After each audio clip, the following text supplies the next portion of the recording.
ছি ছি ছি ছি ছি, এই রে দিলে তো সব শেষ করে। ও পয়া কোথাকার!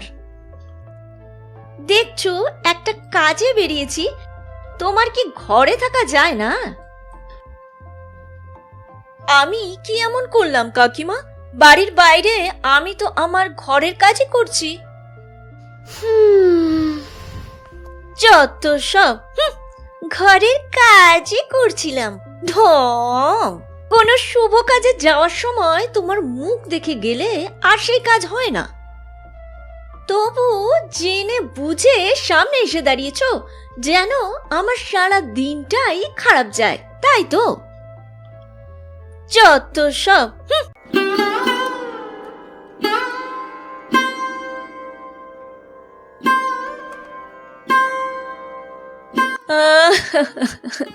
ভগবান আমাদের কোনো সন্তান দেয়নি বলে পাড়ার লোকে কত অপমান করে, আমাদের মুখও দেখতে চায় না। আমরা নাকি অশুভ।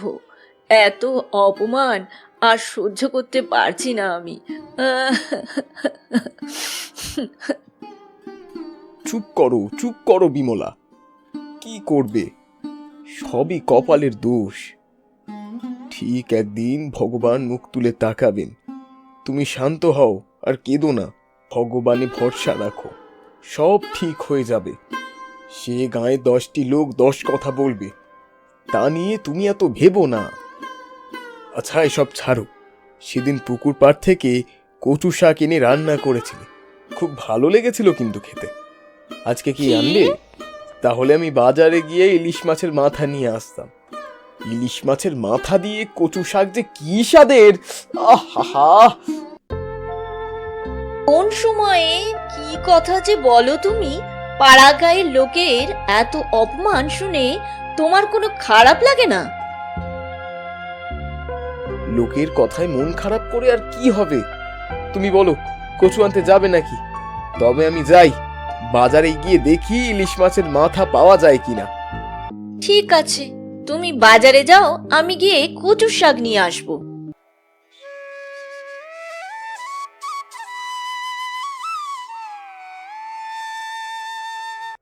আমার মনেও কষ্ট হয় বিমলা, তোমার সামনে দেখাই না, তুমি আরো কষ্ট পাবে।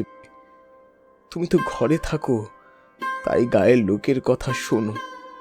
আমাকে তো বাইরেও শুনতে হয়, কিন্তু কি করব, ভগবানে ভরসা রেখে সব সহ্য করেই যাই। দেখি কতদিন সহ্য করতে হয়।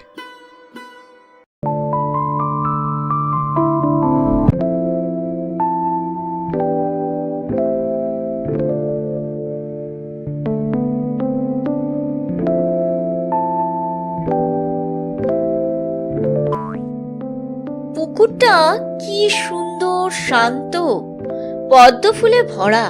ফুলগুলোর দিকে দেখলেই এক অদ্ভুত শান্তি মেলে। বাহ, কচু শাকগুলো খুব ভালো হয়েছে।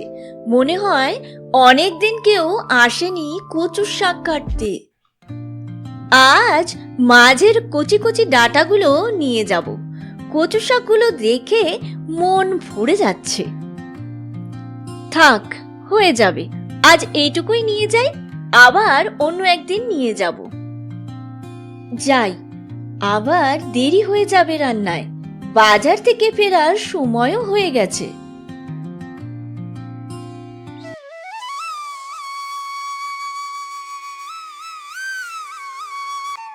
ভুবন বাজারে গিয়ে মাছের দোকান থেকে নিজে পছন্দ করে দুটো ইলিশ মাছের মাথা নেয়। মাছের মাথা নিয়ে ভুবন যখন বাজার থেকে ফিরবে, ঠিক সেই সময়ে কি ভুবন, বাজারে গিয়েছিলে নাকি?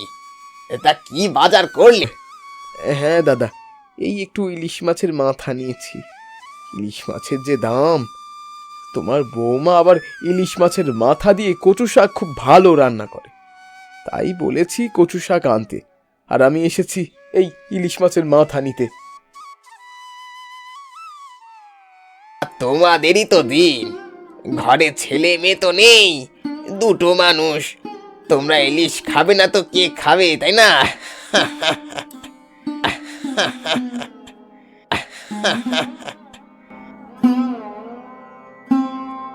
বিমলা, বিমলা, কোথায় গেলে?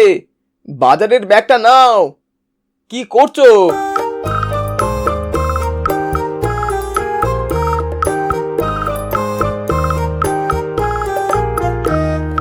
সেই কখন এনেছি। আমার সব কাটাকাটি হয়ে গেছে, শুধু এবার রান্না বাকি। দাও বাজারের ব্যাগটা দাও দেখি, রান্নাটুকু করে ফেলি আমি। বিমলা রান্না করছে আর ভবেশ পাশে বসে দুজনে মিলে গল্প করছে। কচু শাক আনতে গিয়ে দেখি পুকুরটায় কত পদ্ম ফুল হয়েছে। পুকুরটা যেন এক অদ্ভুত মায়ায় মোড়ানো, আর ফুলগুলোর মায়া মুগ্ধ করে দেয়। আমার ঠাকুরদার মুখে গল্প শুনেছি সেই পুকুরে নাকি দুটো মাছ আছে, সেগুলো নাকি মায়াবী। অনেকেই নাকি মাছ দুটো দেখেছে। একদিন মাছ দুটোকে ধরার জন্য একজন জলে নেমে যায়, সে থেকে মাছ দুটোকে আর দেখা যায় না। অনেকে বলে মাছ দুটো এখনো বের হয়, কিন্তু আর কেউ দেখতে পায় না।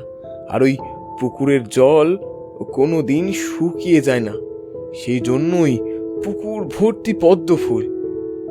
যাই বলো বিমলা, তুমি কচু শাক এত ভালো রান্না করো, যত খাচ্ছি স্বাদ যেন বেড়েই যাচ্ছে। আহা, ভবেশ, ভবেশ, বলি আমার পুরো দিনটা খারাপ করে দুজনে বেশ ভালোই আনন্দে আছো, তাই না? এই তোমার বউয়ের মুখ দেখে গিয়ে আমার কাজটা আর হলো না। তোমার বউকে বলে দাও এবার থেকে যেন আর সামনে না আসে, এই বলে দিলুম। অনেক অপমান সহ্য করেছি, আর নয়। চলো চলো, কোথাও চলে যাই, গ্রাম ছেড়ে অন্য কোথাও চলে যাই, যেখানে আমাদের কেউ জানে না। যত সব ঢং! এই ঘর বাড়ি ছেড়ে কোথায় যাবে আর কোথায় বা থাকবে? এতে আমাদের তো কোনো দোষ নেই। কিন্তু আর কত সহ্য করব? চলো, আমরা আজকেই চলে যাব। কষ্ট পেয়ে ভুবন ও বিমলা গা ছেড়ে চলে যেতে লাগলো।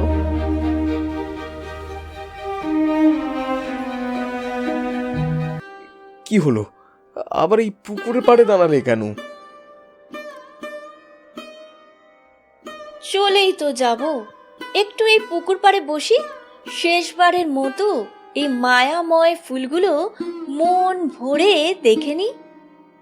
ঘর বাড়ি ছেড়ে চলে যেতে হচ্ছে, সেখানে তুমি আবার এই পুকুরের মায়ায় পড়লে? না না, তুমি আমায় একটু বসতে দাও, খানিকক্ষণ বসেই চলে যাব।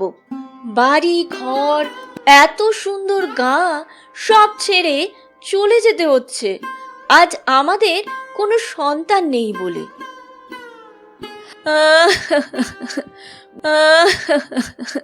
ভগবান,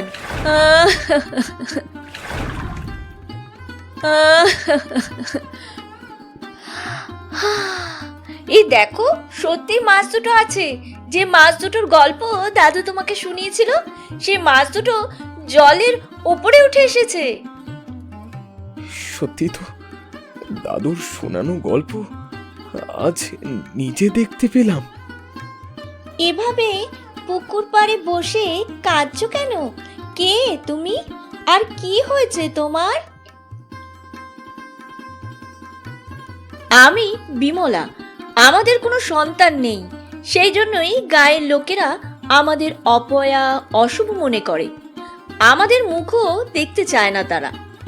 এই অপমান আর সহ্য করতে না পেরে আমরা গা ছেড়ে চলে যাচ্ছি। এই পুকুর পাড়ে আসলে এক অদ্ভুত শান্তি পেতাম, তাই যাওয়ার আগে এখানে একটু বসেছিলাম। তোমাদের আর গা ছেড়ে চলে যেতে হবে না, ঘরে ফিরে যাও। আমরা তোমাদের আশীর্বাদ করছি, তোমাদের সন্তান হবে আর সব অপমান মুছে যাবে।